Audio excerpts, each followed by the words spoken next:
ठीक है, अब हम लोग क्या करेंगे, आर्टिकल 2। ठीक है, आर्टिकल 2 को भी जरा सा ध्यान से समझिएगा। ठीक है, आर्टिकल 2, आर्टिकल 2 का प्रसंग है संघ में। संघ समझ रहे हैं ना? हाँ, 28 राज्यों का है ना। संघ में नए राज्यों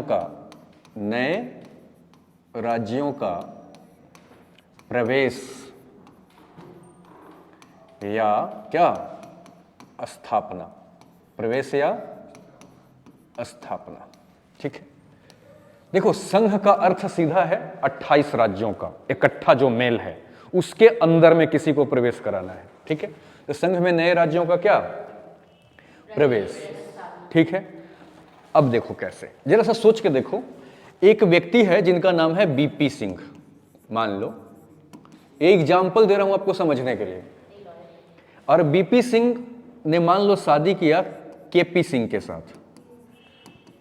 अब ऐसा मत समझ लेना कि ये भी जेंट्स है है ना। हाँ, ये दोनों मैरिड हुए और मैरिड होने के बाद इनके जो है वो 4 चिंटू पैदा हुआ नहीं, कितने चिंटू, 4 चिंटू। ठीक है, चिंटू ए, चिंटू बी, चिंटू सी, चिंटू डी, मतलब 4 चिंटू इनके पैदा हुए। तो टोटल इस परिवार में संख्या कितने हो गए, 6। तो बीपी सिंह बाहर निकल के क्या बोले होंगे कि मैं 6 सदस्यों का संघ हूं। इसका मतलब क्या है कि ये 6 में से किसी भी सदस्य को अलग होने का इजाजत, मतलब बीपी सिंह क्या कहना चाह रहे हैं कि हम 6 मिलकर के एक परिवार हैं और इसको टूटने का इजाजत नहीं। समझ रहे हैं मैं क्या कहना चाह रहा हूं? लेकिन ए बड़ा हो गया, बड़ा मतलब समझते हैं, ए थोड़ा जवान हो गया, इसको किसी लंबी बाल वाली से मुलाकात हो गया। लंबी बाल वाली का अर्थ मेरा है क्या, लंबी बाल, बॉब कट वाली नहीं, से मुलाकात हो गया और इनको इनसे प्रेम हो गया। अभी क्या कहते हैं, मैं तो उसको बीवी बनाऊंगा ही बनाऊंगा। नहीं, इन्होंने क्या कहा था कि 6 का क्या है, हमारा संघ है, मतलब अलग होने का इजाजत नहीं है। लेकिन बेटा अब क्या हो गया, बड़ा हो गया। बेटा क्या कहता है कि अब तो हम किसी और को लेकर के आएंगे, आएंगे ही आएंगे। नहीं, तो अब बताओ, जो ये है पिंकी, नहीं इसका नाम मान लो पिंकी है, लंबी बाल वाली का, तो ये पिंकी को अंदर में प्रवेश दिया जाएगा कि नहीं दिया जाएगा? तो अब इनका परिवार कितने सदस्यों का हो जाएगा, 7 सदस्यों का। ठीक उसी प्रकार से अगर आप राज्यों को देख लो तो 28 राज्य क्या है बताओ, अभी है संघ है, लेकिन कोई नया राज्य बाहर से आना चाहे हमारे यहां तो उसको प्रवेश देंगे कि नहीं देंगे?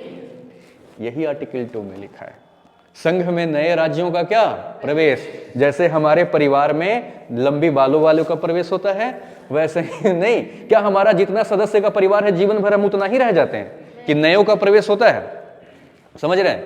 तो इसका मतलब क्या है, संघ में नए राज्यों का क्या, प्रवेश। अब जरा सा प्रवेश का मतलब समझ गए, प्रवेश का मतलब अर्थ क्या है? अब जरा सा देखो, हमने जो एग्जांपल दिया था कि एक को जो प्रेम हो गया था पी के साथ, पिंकी, तो ये जो पिंकी है वो परिवार के पहले से सदस्य थी क्या? नहीं, बाहर से लाया गया।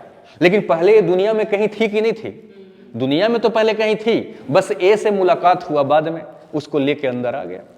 नहीं, तो प्रवेश का अर्थ क्या होता है, जो पहले हमारे संघ का हिस्सा नहीं था, संघ से बाहर था, लेकिन वो हमारे देश में आकर के हमारा हिस्सा बनना चाहता था, तो उसको हम अंदर ले सकते हैं।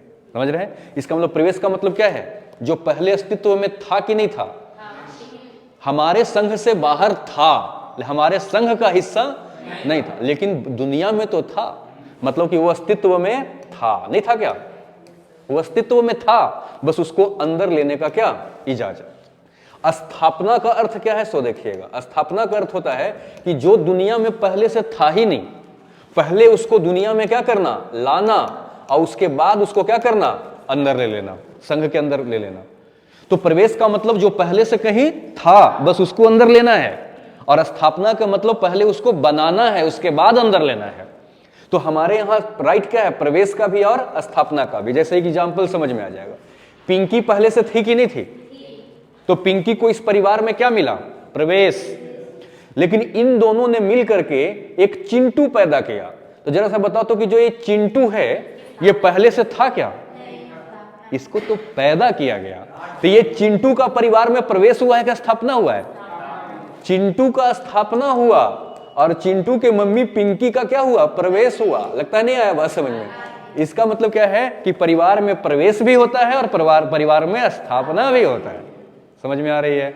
ठीक यही बात आपको समझना है कि हमारे भारत जो संघ है, उस संघ के अंदर में अगर बाहर का कोई राज्य, बाहर का कोई दुनिया अगर हमारे यहां आकर के हमारे राज्य का हिस्सा बनना चाहता है तो आर्टिकल 2 इजाजत देता है कि आप उसको अंदर ले सकते हैं। लेकिन जैसे ही आप उसको अंदर ले लेंगे तो जो बाकी 28 राज्यों का को आप सुविधा दे रहे थे, ये उसको भी देना पड़ेगा। नहीं, जैसे कि पापा जो बीपी सिंह थे उस सभी को जो सुविधाएं दे रहे थे, खिला पिला रहे थे, अब इसको भी खिलाना पिलाना पड़ेगा, पिंकी को भी खिलाना पड़ेगा। हाँ, और चिंटू जो स्थापना हुआ है उसको भी खिलाना पड़ेगा। नहीं, पिंकी को लिपस्टिक वगैरह की जरूरत होगी तो लाके देना पड़ेगा कि नहीं देना पड़ेगा? तो जो जो इसकी आवश्यकताएं होंगी वो देना पड़ेगा। ठीक उसी प्रकार से अगर हम किसी भी नए राज्य को प्रवेश कराएं या हम पहले उसको पैदा करें, स्थापना करके तब अंदर लें। समझ रहे हैं? चाहे कैसे भी आप अपने अंदर राज्य को लो, जो भी राज्य को आप अपने अंदर लोगे उसको सारी सुविधाएं देनी पड़ेगी। नहीं, जो पहले से आप राज्यों को दे रहे हैं। क्यों? क्योंकि वहां का भूभाग भी आपका हो गया, जनसंख्या भी वहां का आपका हो गया। नहीं, उसके साथ साथ आपकी सरकार को भी वो मानने लगा, तो आपकी संप्रभुता भी उस पर लागू हो गई, और जब हो गई तो फिर सारी सुविधाएं भी आपको देनी पड़ेगी। तो आर्टिकल 2 के अंदर में समझ रहे हैं क्या है? आर्टिकल 2 के अंदर में यह राइट है कि हम किसी भी नए राज्यों को प्रवेश भी करा सकते हैं, स्थापना भी करा सकते हैं। समझ रहे हैं? लेकिन प्रवेश स्थापना कराने से पहले सोच लीजिए कि आपके देश में जो संसाधन है उसका उपयोग वो भी करेगा, और उसके राज्य में जो संसाधन होंगे उस पर हमारी सरकार की भी अधिकार क्या हो जाएगा, लागू हो जाएगा। हम भी उसका यूज करना शुरू करेंगे, यानी वो हमारा हिस्सा बन जाएगा। ये आर्टिकल 2 का क्या है, प्रसंग है। समझ में आया कि नहीं आया? नहीं आया? छोटा छोटा